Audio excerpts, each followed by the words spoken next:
আসসালামু আলাইকুম, কেমন আছো তোমরা? আজকের ভিডিওটা মূলত এসএসসি 26দের নিয়ে। তোমরা জানো এসএসসি 26-এর এবার একটু সিলেবাস প্যাটার্ন চেঞ্জ হয়েছে। আগের গতানুগতিক ধারা যে সিলেবাস ছিল সেই সিলেবাস এবার নাই, শর্ট সিলেবাস।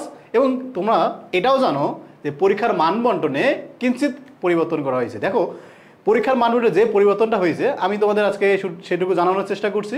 তোমরা একটু আমার কথাগুলো খেয়াল করো। হ্যাঁ, খেয়াল করবা, তোমরা যারা আগে পরীক্ষা দিছিল তাদের যদি একটু খোঁজ খবর নাও, দেখবা তারা 8টা সৃজনশীলের মধ্যে 5টা সৃজনশীল লিখত। কিন্তু তোমাদের এই বছর প্রথমবারের মতো 7টা সৃজনশীলের মধ্যে তোমাকে লিখতে হবে কয়টা ভাইয়া? লিখতে হবে তোমাকে 4টা। লিখতে হবে কয়টা? আমাদের দেখো 7টা সৃজনশীল থাকবে, এই 7টা সৃজনশীলের মধ্যে তোমাকে লিখতে হবে মাত্র 4টায়। তাহলে 4টা সৃজনশীল যদি হয়, প্রতিটাতে যদি 10 মার্ক করে হয়, তাহলে তুমি কত পাচ্ছ ভাইয়া? তুমি পাচ্ছ 40 মার্ক। কত মার্ক? তুমি এখানে পাচ্ছ 40 মার্ক। ক্লিয়ার হয়েছে? আচ্ছা, তারপরে খেয়াল করবা, আগে তোমাদের এমসিকিউ ছিল 25টা, এটাতে কোনো চেঞ্জ হয়নি। তুমি 25টা এমসিকিউ পাচ্ছ। কয়টা এমসিকিউ পাচ্ছ তুমি? 25টা। এবং 25টা এমসিকিউ 25 মার্ক। 25টা এমসিকিউ কত আমাদের? 25 মার্ক। ক্লিয়ার হয়েছে? আর এবছর যেটা সংযোজন করা হয়েছে, সেই সংযুক্তিটা কি? সংযুক্তিটা হচ্ছে আমাদের 5টা এসকিউ। এসকিউ কি? মাথা ঘুরে যাওয়ার কথা, মাথা ঘোরার কিছু নাই। এসকিউ হচ্ছে আমাদের শর্ট কোশ্চিন। হ্যাঁ, যেটা ছোট ছোট কোশ্চিন থাকবে, এই কোশ্চিনটার প্রতিটার মার্ক হচ্ছে 2 মার্ক করে। প্রতিটা মার্ক কত করে? 2 মার্ক করে। তোমাকে 8টা কোশ্চিন দেওয়া, 7টা কোশ্চিন দেওয়া থাকবে, তার মধ্যে তুমি 5টা শর্ট কোশ্চিন উত্তর করবা। 7টার মধ্যে কয়টা কোশ্চিন উত্তর করবা তুমি? 5টা। এই 5টাতে তুমি মার্ক পাচ্ছ 10। 5টাতে মার্ক পাচ্ছ কত? 5টাতে মার্ক পাচ্ছ তুমি 10। তার মানে প্রতিটা মার্ক পাচ্ছ তুমি 2 মার্ক করে। এবং 2 মার্কের কোশ্চিনে কী কী আসতে পারে? কী কী আসতে পারে খেয়াল করবা।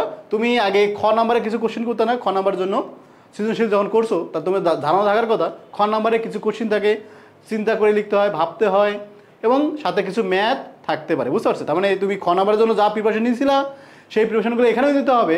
সাথে এক্সট্রা করে যে ম্যাথগুলো করানো হয়, হ্যাঁ, এক্সট্রা করে যে ম্যাথগুলো করানো হয়, সেই ম্যাথ থেকেও তোমাকে ডিরেক্ট কোশ্চিন থাকতে পারে। বুঝতে পারছি?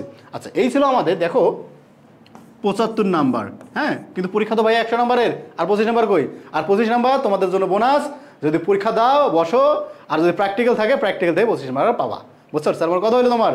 প্র্যাকটিক্যাল যদি 25 হয়, এই হলো তোমার 100। বুঝতে পারছি? ওকে। আচ্ছা, টাকা লিখছি না, 100 টাকা না, শুধু টাকা চিন্তা ঘুরে মাথায়। বুঝছো? হ্যাঁ, বিজনেস মাইন্ড। আচ্ছা দেখো, খেয়াল করবা, তাহলে মার্ক কত তোমার? মার্ক হচ্ছে তোমার 100 মার্ক। ক্লিয়ার হয়েছে? এখন খেয়াল করবা, বলছিলাম তোমাদের শর্ট সিলেবাস। শর্ট সিলেবাস হলে আগের মতো চ্যাপ্টার নাই, কিছু চ্যাপ্টার চেঞ্জ করা হয়েছে। কী কী চ্যাপ্টার আছে আমাদের এখানে খেয়াল করবা, কী কী চ্যাপ্টার আমরা পড়বো। কিরে, এটা কেন এইরকম কেন? এই জোবাল ভাইয়ের একটা শাস্তি করা হয়েছে, বুঝছো? জোবাল ভাই আগে প্র্যাকটিস করে এখানে। এখন খেয়াল করবা কী কী আছে আমাদের এখানে। প্রথম চ্যাপ্টার হচ্ছে ভৌত রাশি ও পরিমাপ। প্রথম চ্যাপ্টার কি আমাদের? ভৌত রাশি ও পরিমাপ। খুব সহজ চ্যাপ্টার। হ্যাঁ, পড়ানোর জন্য মোটামুটি 2 দিন হলে এনাফ। তো দুইটা লেকচারে এনাফ। তো এটা নিয়ে কোনো প্যারা নাই। আমি যেটা কথা বলি সেটা হলো তোমার দ্বিতীয় চ্যাপ্টার হচ্ছে গতি, বল, কাজ শক্তি। খেয়াল করবা, এই যে 3টা চ্যাপ্টার আছে, আমি একই কালার দেওয়া আছে তোমার এখানে, দ্বিতীয় তৃতীয় চতুর্থ, মোটামুটি একটার সাথে একটা রিলেটেড, একটা কনসেপ্টের সাথে আরেকটা কনসেপ্ট রিলেটেড। তুমি বুঝছো? তুমি যদি গতি ছেড়ে দিয়ে কাজ শক্তি ক্ষমতা করতে যাও, তুমি পাবা না। তুমি যদি বল ছেড়ে দিয়ে কাজ শক্তি ক্ষমতা করতে যাও, তুমি কাজ শক্তি ক্ষমতা বুঝবে না। এবং তুমি যদি বল করতে যাও, গতি যদি না বুঝো, তুমি বল অ্যান্সার করতে পারবে না। বুঝতে পারছো? তার মানে এই 3টা রিলেটেড। এবং তুমি মাথা রাখবা, এই 3টা থেকে তুমি কোশ্চিন তিনটাই পাবা। হ্যাঁ, সৃজনশীল যদি হয় তোমার 3টা কোশ্চিন থাকার সম্ভাবনা অনেক বেশি। তার মানে তুমি যদি একটাকে স্কিপ করে যাও, সেই সুযোগটা তোমার নাই। তুমি যদি ফিজিক্স শিখতে চাও, বুঝতে চাও, ফিল করতে চাও, তোমাকে এই 3টা চ্যাপ্টার পড়তেই হবে। বুঝতে পারছি? আচ্ছা, তারপর যদি আমি তোমাকে বলি তরঙ্গ শব্দ।